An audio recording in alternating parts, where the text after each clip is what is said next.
वो सोच रहे हैं कि ये बहुत एक आसान कार्य है। और मैं भी आपको सलाह देता हूं कि अब आप इस गुरु पूर्णिमा के बाद शिष्य मत रहिए, भगवे कपड़े पहन लीजिए और गुरु बन जाइए। मैं आप सबको स्वीकृति देता हूं, गुरु बने आप, और जगह जगह आप दीक्षा देने लग जाएं। और कोई न कोई पत्रिका मंत्र अंधकार निकाल दीजिए, साला कुछ नहीं हो तो मंत्र अंधकार निकाल, क्या निकले, 4 पन्ने तो लिखने हैं उसमें, क्योंकि पत्रिका में से लेख लिख के छाप देंगे आप।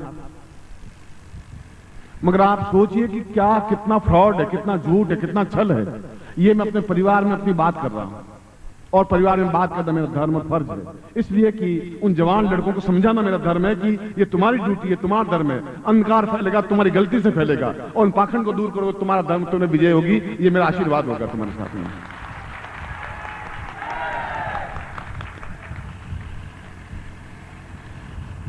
ज्योतिष, जो अखिल भारतीय ज्योतिष परिषद का मैं अध्यक्ष था, तो मैंने अपनी जिंदगी में 60 से ज्यादा ज्योतिष के ग्रंथ लिखे, और सबसे पहले उन ग्रंथों को हिंदी भाषा में लिख करके जन समाज में फैलाने का कार्य मैंने पहले प्रारंभ किया था। और एक समय 5-7 साल बाद ऐसा आया कि ज्योतिष सम्मेलनों के माध्यम से मैं 20-25 हजार रुपए उसमें भी कमा लेता था, 25 हजार रुपए। मगर जब मैंने देखा कि 5,000 ज्योतिषी बन गए, 10,000 ज्योतिषी बन गए, केवल मेरी 2 किताबें पढ़ी ज्योतिषी बन गए, और एकदम से छोटी घटनाएं नहीं, और राष्ट्रीय ज्योतिषी को नहीं, अंतरराष्ट्रीय ख्याति प्राप्त ज्योतिषी फलाने होटल में ठहरे हुए हैं। अरे कोई राष्ट्रीय ज्योतिषी तो मिले तो सही, मालूम तो पड़े। सब अंतरराष्ट्रीय ख्याति प्राप्त बन जाएंगे तो भारतीय ज्योतिषी कौन बनेगा। और मन को बड़ा दुख हुआ कि मैंने ये क्या कर लिया। ये तो एक किताब पढ़ी, सौंठ पढ़ी और वैद्य बन गए, वैसा हो गया। हर गली कूचे में ज्योतिषी बन गए, हर जगह ज्योतिषी बन गए। तो मैंने उस कमाई को, ज्योतिष को छोड़ दिया। आज 10 साल से ज्योतिष को हाथ नहीं लगाया, क्यों? पाखंड के बीच में जिंदा नहीं रह सकता। और जब मंत्र और साधनाओं के बीच में बढ़ा, तो अब 60-70 से मंत्र चेतना ऐसे पत्रिकाएं प्रकाशित होने लगी, और 1800 गुरु बन गए, जिनका नाम लिस्ट मेरे पास है। शिष्य ने लिख करके भेजिए, गुरु जी इतना तो हो गया। तो मैंने कहा कि मैं चेले बना रहा हूं या गुरु बना रहा हूं, कर क्या रहा हूं मैं, कुछ मुझे खुद को समझ में नहीं आ रहा। ये छल है। नकली हमेशा नकली रहता है, आप उसको कितना ही मांझ लें, नकली सोना नहीं बन सकता।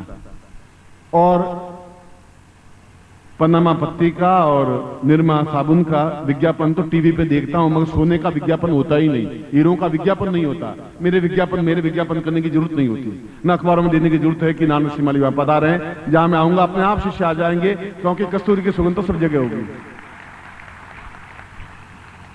इसीलिए मैं आपको दीक्षा दे रहा हूं, इसीलिए बार बार ये बात कह रहा हूं। मुझे क्या जरूरत है आपके पीछे इतना खून बहाने की, पसीना बहाने की, परिश्रम करने की। मैं अपने घर में आराम से रोटी तो 2-4 तो रोटी खाता हूं, और 4 कपड़े पहनता हूं। किस शिष्य को कह दूंगा साल भर में 2-4 कपड़े मुझे दे ही देगा? कोई सी घर में जाऊंगा, कोई भोजन करवा देगा। मैं क्यों इतना चीख रहा हूं आपके पीछे, क्यों परेशान हूं? इसलिए कि मैं इस अंधकार में आपको खड़े होने नहीं दूंगा। अंधकार का सामना मैं अंतिम क्षण तक, अंतिम बूंद तक करूंगा, आपके सहयोग से करूंगा। आप मेरे साथ में तब करूंगा मैं। बोले परम पूज्य गुरुदेव की, परम पूज्य गुरुदेव की, परम पूज्य गुरुदेव की। वंदलिया माता जी की, वंदलिया माता जी की। हर हर महादेव।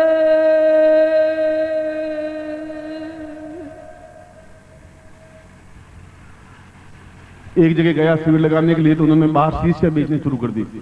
गुरु चरणामृत 5 रुपए का, और 800-900 शीशियां बेची। मैंने कहा ये नया खेल कौन सा शुरू हो गया। उसको बुलाया, भाई कौन बेच रहा है? उसको पकड़ के लाया वहां। मैंने कहा तुम क्या कर रहे हो? गुरुदेव आपका चरणामृत बेच रहा हूं। मैंने कहा तुम्हें दिया ही नहीं चरणामृत भाई, कोई स्नान मत नहीं दिया, ये तुम कहां से? कि गुरुदेव रोटी रोजी तो चला रही है। तो मेरे चरणामृत को काय के लिए दे रहे हो? किसी अच्छे चरणामृत डाल के दे दो। अब बताइए क्या क्या स्थिति है, कितना पाखंड है, कितना व्यभिचार है, कितना अशिष्ट है। ऐसा होते दुख होता है, वेदना होती है। इसलिए आपको एक सावधान करने की जरूरत है। इसीलिए वेदों में कहा गया है कि भगवान विष्णु के बारे में कहा गया है कि ओम सहस्राक्षिम सहस्रबाहु सहस्र मूर्धाम सहस्र प्राणो यवाम सा पूर्वतम एताः। भगवान विष्णु के 1000 आंख हैं, 1000 हाथ हैं, 1000 पैर हैं, इसलिए वो भगवान विष्णु हैं। और मेरे भी 10,000 हाथ हैं, 10,000 आंखें हैं, 10,000 पैर हैं। मैं भी समर्थ हूं इस बात के लिए। वेद ने कहा वो सही कहा है।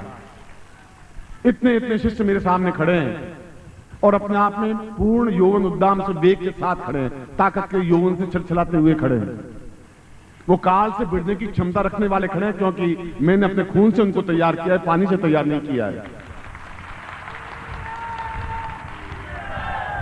आपके शरीर के अंदर आपका खून नहीं धड़क रहा है, खून नहीं, मेरा खून, खुद का खून तुम्हारे शरीर में बह रहा है, क्योंकि अपना खून तुम्हें देख करके पाला है, पोसा है, बड़ा किया है, सिंचन किया है पिछले 20 जन्मों से, इस जन्म से नहीं। आप खून निकाल के देखिए, ये आपका मेरा ब्लड ग्रुप एक है।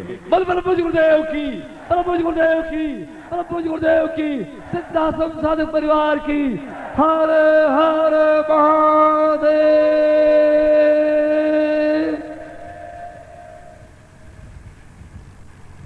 इसलिए उस सिद्धाश्रम के योगियों से जूझते हुए भी ये उच्च कोटि की दीक्षा क्यों दे रहा हूं?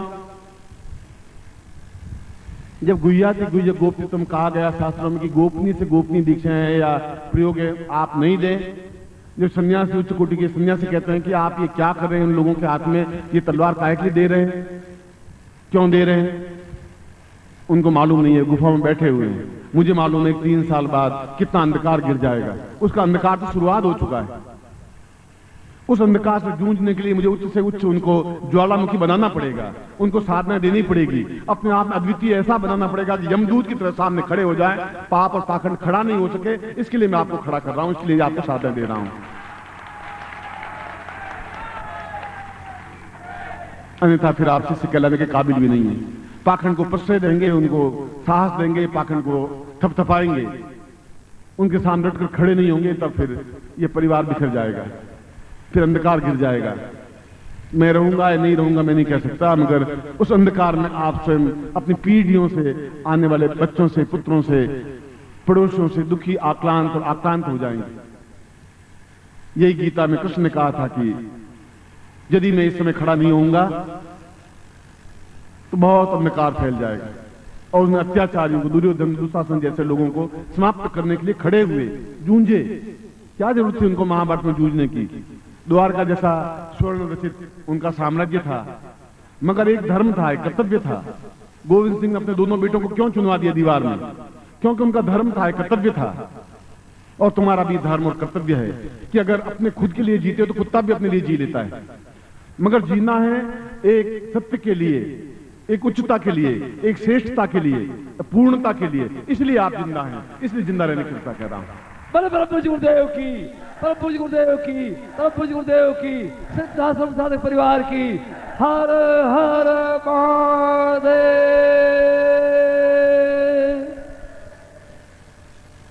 और जब शेर छोटे होते हैं तो शेर खुद शिकार पर झपट करके दिखाते हैं किस प्रकार से झपटा जाता है। उन बच्चों को सिखाते हैं कि तुम्हें जिंदगी में शेर बनना है तो झपटना पड़ेगा, झपटना पड़ेगा हाथी पर भी, जो बहुत डील डोल का है। क्योंकि तुम्हें मैं इतनी शक्ति देता हूं, तुम 1 साल के हो तो कोई चिंता की बात नहीं है, 2 साल के हो तो चिंता की बात नहीं, मगर तुम शेर हो, बब्बर शेर हो, उछाल करके उसके मस्तिष्क को विदीर्ण कर सकते हो। वही आप हैं, वह शेर हैं, क्योंकि आप मेरे पुत्र हैं, मेरे शिष्य हैं, मेरे अंग हैं, मेरे धड़कन हैं, और उछल करके धमाका कर सकते हैं आप।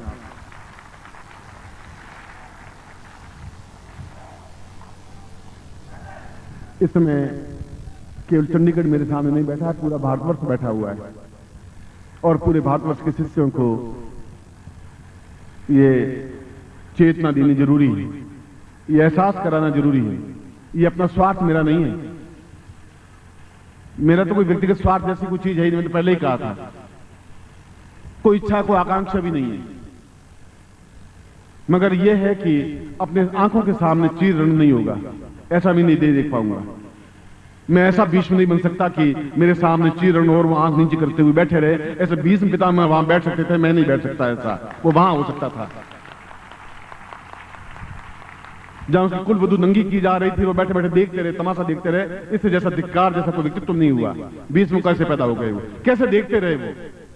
मैं इस प्रकार से भीष्म नहीं बन सकता, इस प्रकार धृतराष्ट्र भी नहीं बन सकता कि अपने दुर्योधन के लिए तैयार करने के लिए मैं कुछ भी अत्याचार अनाचार करूं। ऐसा मैं धृतराष्ट्र भी नहीं हूं, न बन सकता हूं, न पुत्रों के लिए धृतराष्ट्र बनने के लिए तैयार हूं, न आवश्यकता है मुझे।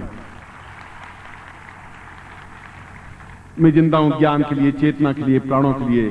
एक कर्तव्य है जो गुरु ने मुझे दिया है, उस कार्य के लिए मैं आप लोगों के साथ में हूं। और एक नहीं हजारों हजारों शिष्य तैयार कर दिए, पूरे भारत में फैले हुए हैं और डट करके मुकाबला कर रहे हैं, ताकत के साथ मुकाबला कर रहे हैं। जहां भी अंधकार देखते हैं गला पकड़ के मुकाबला करते हैं। और जब मैं सुनता हूं तो मेरा सीना अपने आप में 5 फुट 10 फुट फैल जाता है कि ये शिष्य हैं, क्योंकि ये शेर हैं, ये अपने आप में तेजस्वी पुंज हैं, ये अपने आप में अद्वितीय हैं। और मैं बार बार तुम्हें कह रहा हूं कि आपके समान आप ही बन सके, आप समान दूसरा बने, फिर मैं बनाया ही किया आपको, क्योंकि आप, इस बात का ही मुझे गर्व है कि इतने शिष्य हैं, मेरे शिष्य हैं, इस बात का गर्व है।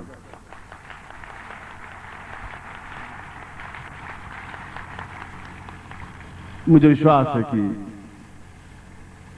21वीं शताब्दी पूरी सज के तैयार है आपका स्वागत करने के लिए, आपके ललाट पर विजय का तिलक लगाने के लिए, आपको विजय माल पहनाने के लिए, आपको महानायक बनाने के लिए।